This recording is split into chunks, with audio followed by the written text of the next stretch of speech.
Ini cerita tentang pengabdian, tentang pengorbanan yang tak berhenti sebagai pemanis lidah, tapi menjelma menjadi pelaksanaan kata-kata.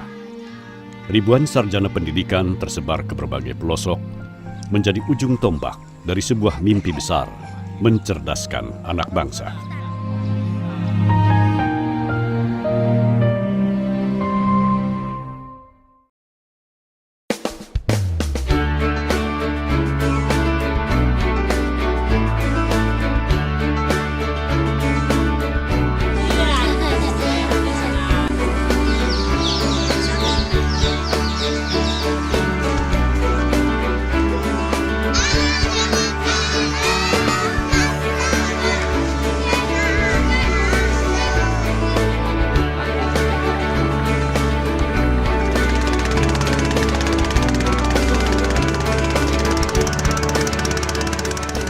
Hari telah jauh terang tanah ketika Asep Saifuddin, Sugih Gunawan, Arif Rahmanugraha, dan Aris Setiabudi menyusuri Sungai Tamiang di Rimba Pedalaman, Aceh Timur.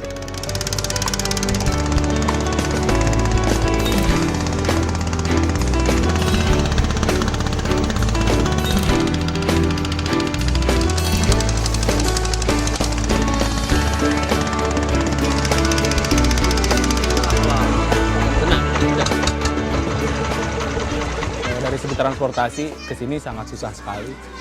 Harus menggunakan bot hampir 6 jam perjalanan dari pelabuhan di kota. Habis itu dari segi listrik, sinyal sangat susah di sini. Air kadang-kadang susah juga di sini kayak musim kemarau. Yang membuat saya bangga paling bisa ikut memajukan bangsa Indonesia. Dulu mengajarnya paling di daerah perkotaan, ternyata udah masuk ke daerah pinggiran, daerah terpencil. Masih kurang dari segi pengelolaan sekolahnya pun, ya alhamdulillah bisa ikut turut serta mengembangkan sekolah, sangat bangga. Begitu juga Sarwenda Kongtesa, Christina Umboh, Andrew Kawengian, dan Hulbert Adilang. Untuk menuju sekolah di Pulau Adonara, Flores Timur, Nusa Tenggara Timur, lulusan Universitas Negeri Manado ini harus menempuh waktu yang tidak sebentar, selang-seling menggunakan perahu dan kendaraan bak terbuka.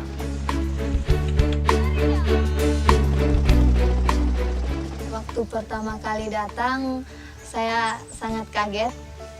Karena waktu pertama kali datang, ternyata Bapak Kepala piara babi. Jadi tinggalnya sama Bapak Kepala selama seminggu, terus Bapak Kepalanya piara babi. Di samping kandangnya babi Bapak Kepala, ada lagi babi yang diikat. Pertamanya kaget gitu, wah babi besar-besar lagi babinya. Pengorbanan para pendidik di wilayah yang sebelumnya tidak mereka kenal ini menjadi ujian tersendiri. Betapa tidak, datang dari kota yang segalanya nyaris tersedia, mereka harus bersiasat untuk hidup dengan kondisi yang serba terbatas. Selama setahun, mereka akan mencurahkan segudang ilmu untuk para pelajar di pedalaman yang memang sangat membutuhkan sosok guru. Mengusung misi asah, asih, dan asuh, murid yang mereka hadapi adalah murid yang haus pendidikan dengan sentuhan kasih sayang.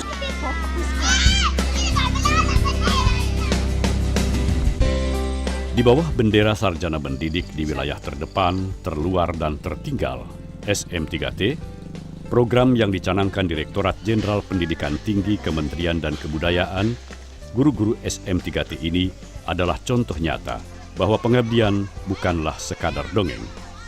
Pengorbanan bukanlah isapan jempol semata.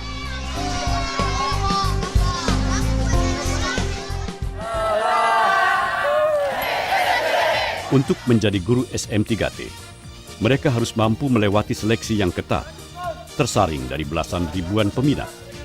Mereka juga harus menjalani gemblengan yang berat sebelum bertugas. Aceh atau Nusa Tenggara Timur hanyalah sebagian kecil, sebab penyebaran pasukan SM3T meluas di berbagai pelosok menjadi pilihan efektif agar daerah miskin guru di tanah air bisa teratasi.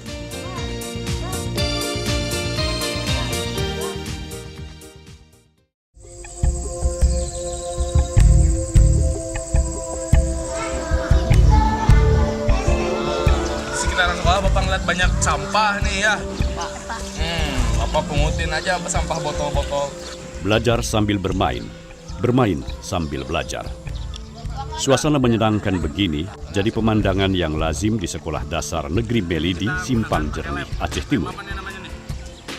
Untuk memahami teori pencahayaan matahari misalnya, guru SM3T memanfaatkan sejumlah barang tak terpakai untuk memancing imajinasi para murid. Mantap Pak, sini ya Pak. Nggak apa-apa.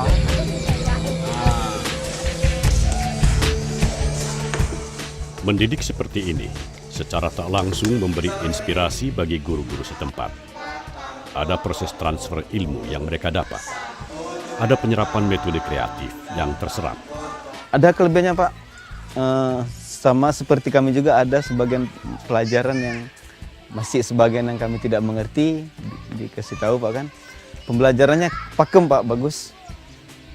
Pembelajarannya kreatif, aktif, motivatif, dan menyenangkan Pak, bagus. Suasananya hidup di kelas, kita lihat Pak kan. Alhamdulillah Pak, bagus. Membantu, sungguh membantu. Kalau tiada dia, kami tidak mungkin tahu ilmu-ilmu yang dia bagikan kepada kami.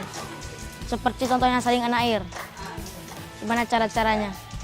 Kami sudah mengerti tata cara saringan air. Tata kerama, tata pesantun, semuanya dari Pak Guru.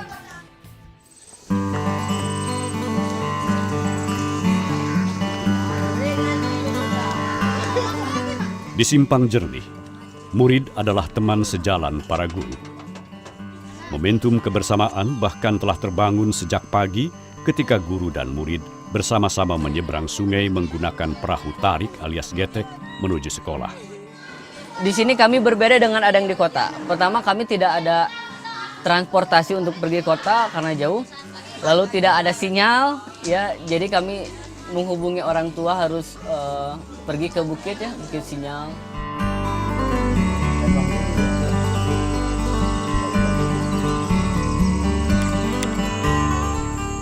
Bukit Sinyal memang menjadi satu-satunya areal di Simpang Jernih untuk melepas rindu pada keluarga. Disinilah, meski hilang timbul, jaringan telepon seluler bisa tertangkap. Komunikasi pun berlangsung jernih dengan cara meletakkan telepon di sela ranting pohon.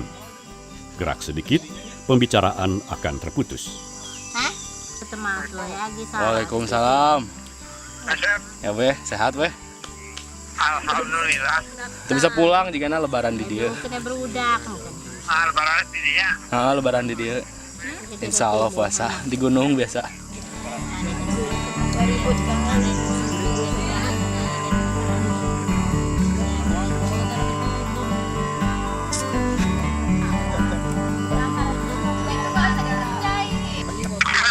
Assalamualaikum. Pulsentok. Waras mah. Waras. Ya lara Pak. Biasa naga kupingnya kebak kuno. Mungkin instruksi dari Bapak cuma sekian ya. Lokasi yang sulit sebetulnya menyimpan keadaan yang serba rumit.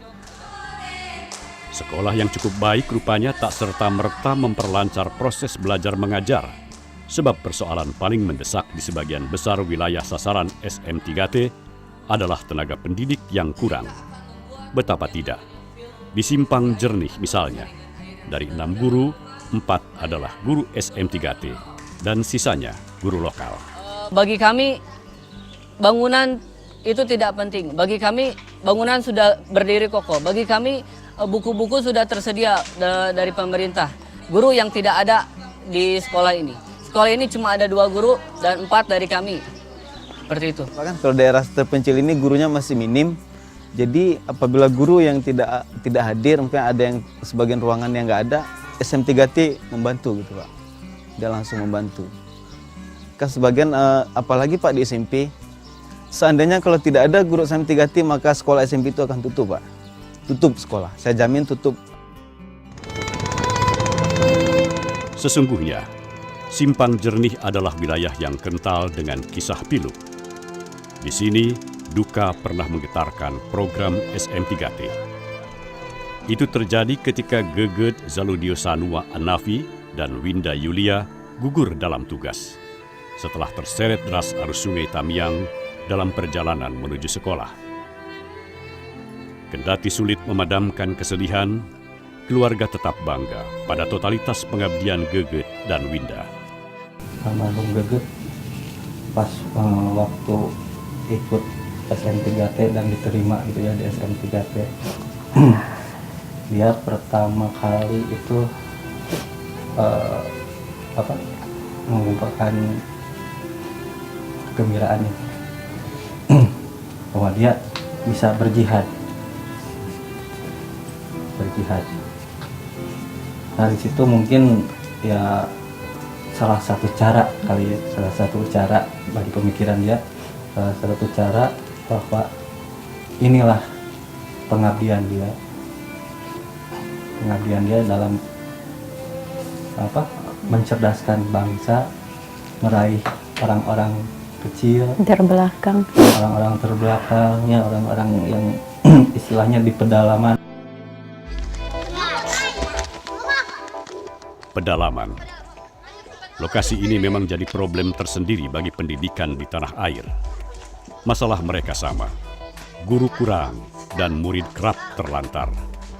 Itulah sebabnya di Adonara, minimnya guru membuat Sarwenda harus mengajar di 2 tempat sekaligus, SD dan SMP. Selamat pagi Ibu.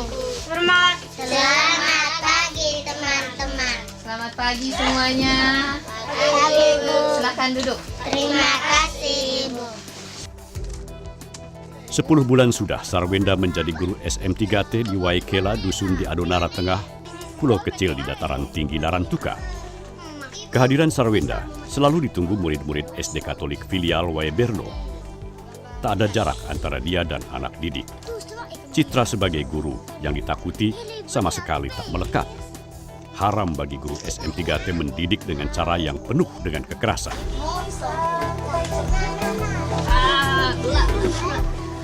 Saya senang kepada Kak Enda karena Kakak Enda itu baik, tidak kasar, lemah dan sabar. Guru-guru yang lain itu kasar, karena waktu kita tidak tahu, tidak mengerti, itu tuh dipukul. Waktu kita tidak tahu baca, tidak tahu tulis, itu ibu marah.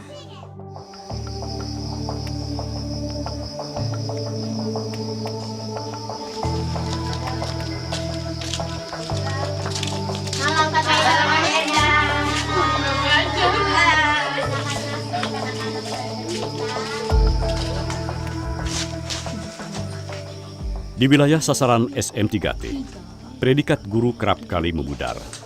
Bagi mereka, urusan belajar dan mengajar tak cuma berlangsung di sekolah, sebab ketika malam tiba dan dalam keadaan yang serba minim, proses seperti itu tetap berlangsung.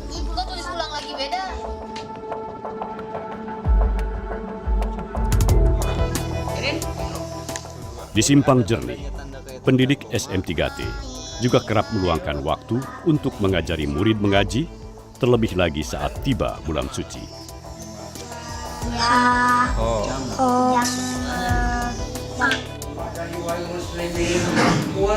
Status boleh saja sebagai guru, tetapi hakikatnya pendidik SM3T lebih dari seorang guru. Ada banyak hal di luar urusan sekolah yang mereka lakukan. Bisa dipastikan, setiap kali ada kegiatan di tengah masyarakat, pendidik SM3T selalu terlibat. Hadir di acara kendurian misalnya.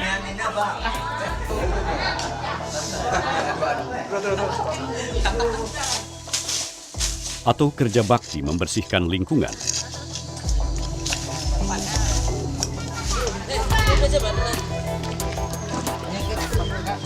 Atau lagi, membantu pembangunan sekolah baru.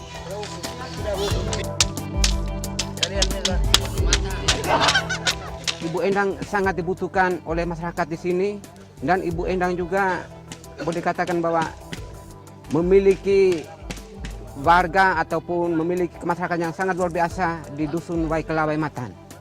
Yang keterlibatan dari semua yang ada, dia selalu ikut terlibat dalam bagian-bagian tersebut.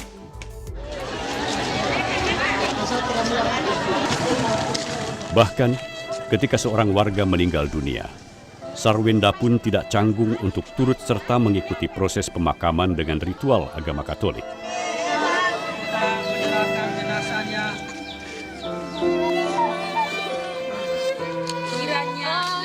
Saya menganggap bahwa penyesuaian diri itu penting.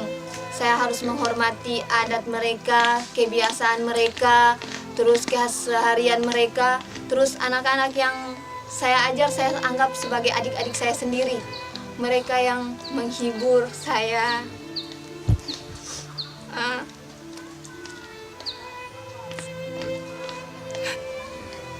Saat saya sedih,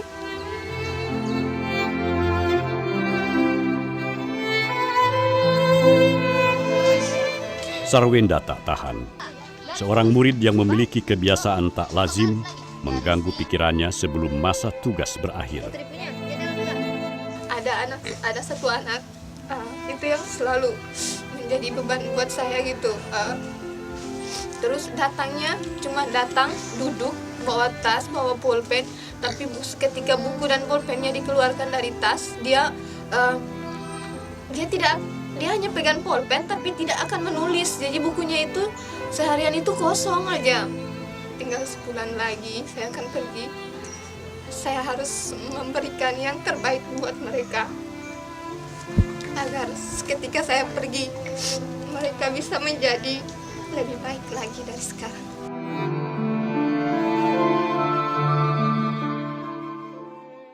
Lancang kuning berlayar malam, lancang kuning berlayar malam. Kalau nakoda kuranglah paham, kuranglah paham. Alamatlah kapal akan tenggelam.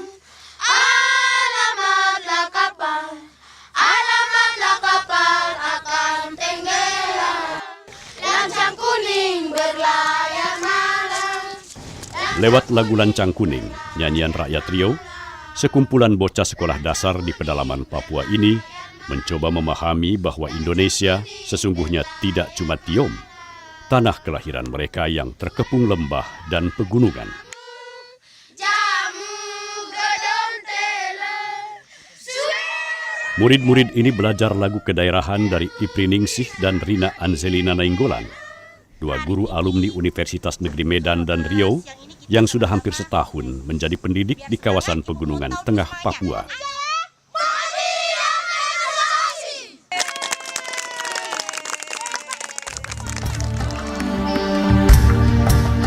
Galibnya guru SN3T, ada saja pengalaman unik yang mereka alami. Rina misalnya, seorang pemuda setempat, pernah mengajaknya menikah dengan mahar sekawanan babi, hewan paling mahal di pedalaman Papua.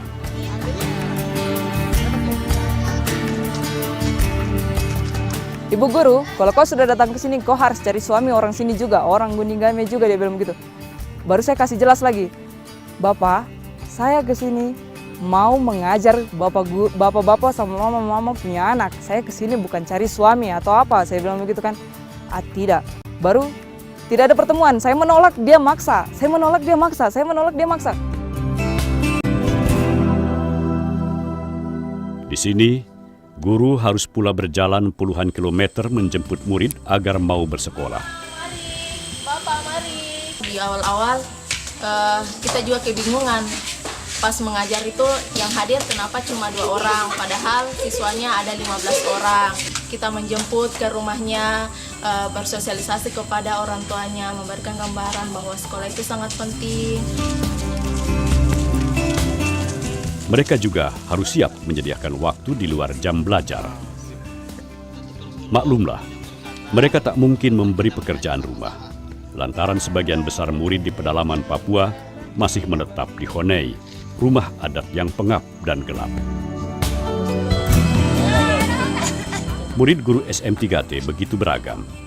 Lihat lagi, kok siswanya ini tua-tua, bahkan saya melihat sudah ada siswa yang bahkan berambut putih. Jadi pada awal pertama datang sih saya bisa menebak bahwa ini pasti siswa umurnya lebih tua daripada saya. Ternyata saya tanya-tanya, memang benar. Bahkan ada siswa saya yang umurnya itu lebih tua daripada orang tua saya. Yudin Ainusi, kepala desa di Manokwari, tak pernah lupa dirinya pernah berada di bawah bimbingan guru-guru SM3T.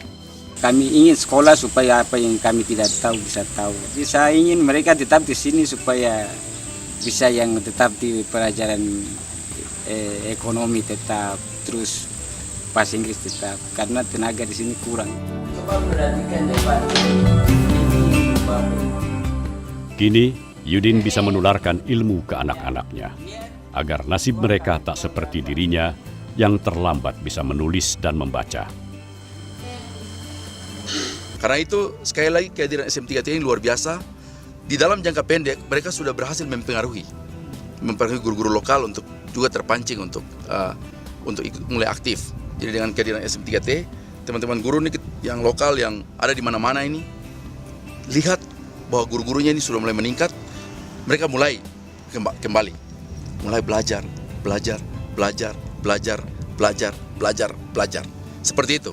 Walaupun dengan keterbatasan yang sangat luar biasa. Ada guru yang sampai di tempat tugasnya itu tidak bisa pakai mobil. Mereka harus jalan kaki. Tapi mereka sampai.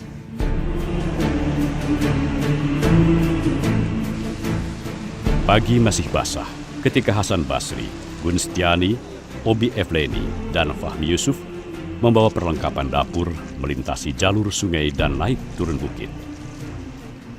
Para alumni Universitas Negeri Riau ini termasuk pendekar-pendekar SM3T yang telah tahan uji. Tak ada dalam kamus mereka mengeluh setelah tiba di sini. Wilayah kecil yang aliran listriknya lebih sering mati.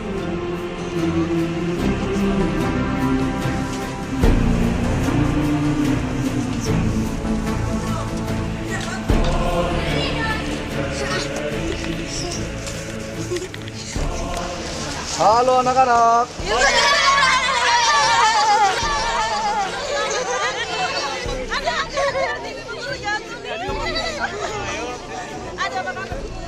Bawa barang ini.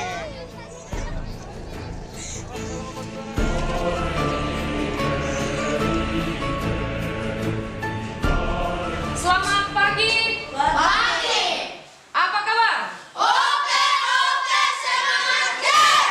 Tanah Papua, tanah yang kaya, sudah kecil jatuh ke bumi.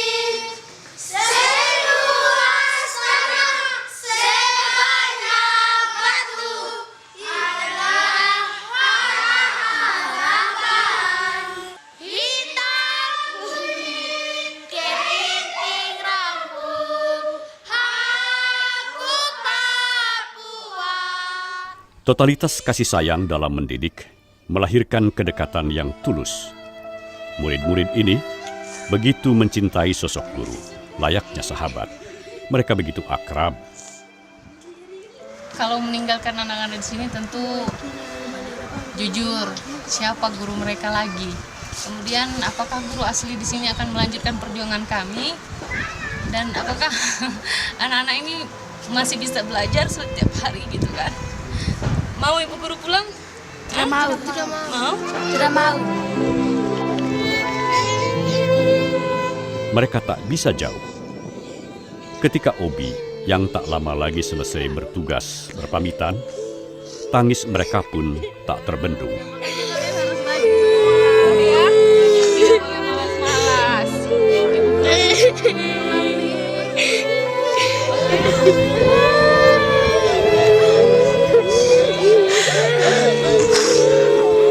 Jangan nangis ya.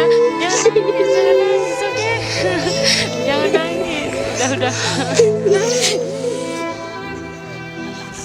Tangisan ini seolah menjadi pesan. Mereka bukan cuma ingin bisa membaca atau menulis. Mereka butuh guru-guru berjubah kasih sayang. Guru-guru yang tak cuma bermimpi dan puas menjadi pegawai negeri sipil, atau syukur-syukur bisa bergaji tinggi.